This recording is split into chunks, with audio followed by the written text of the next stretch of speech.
8 Things You Never Knew About E-Cigarettes. Since e-cigarettes first started hitting shelves back in 2003, vaping has become a multi-million-dollar business, not to mention a fairly standard social activity.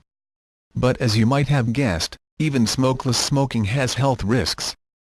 Based on the most current research, here are 8 things you probably didn't know about e-cigs but definitely should when it comes to just how bad those vapors are. Research shows it totally depends on the device you're using.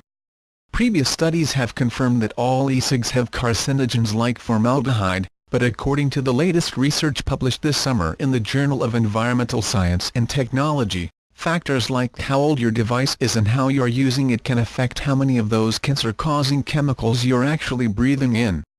In this study, scientists found that the older the device, the more toxic the emissions are.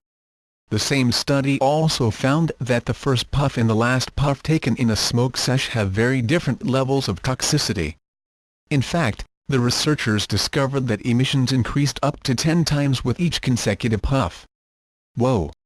That's because as the chemicals break down while you're using an e-cigarette, they leave a residue behind. This builds up over time, causing more toxic emissions to be released.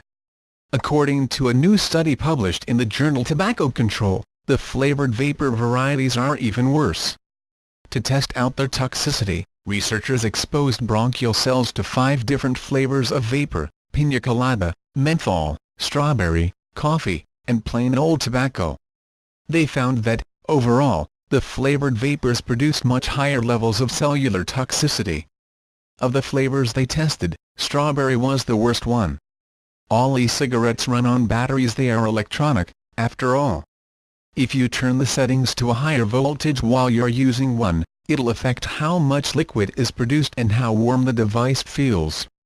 But the Tobacco Control study also found that increasing the voltage on an e-cig, ka upping the battery output or switching up your voltage setting also significantly increases the nasty effects an e-cig can have.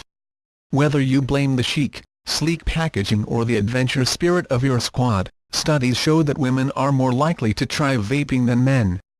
According to a 2013 study published in the American Journal of Preventive Medicine, if you're young, a woman, or of higher income status, you're more likely to try an e-cig. Researchers don't know why, exactly, there's that connection, though. The same study found that 85% of people who used e-cigs said they did so as a way to help them stop smoking the real stuff.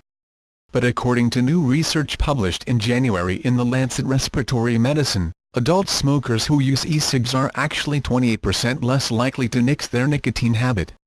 Not such a smart anti-smoking strategy after all. If you are going to smoke an e-cig, you should at least know what you're putting in your body, right? Well, according to a recent study published in the journal Tobacco Control, it might not always be so straightforward.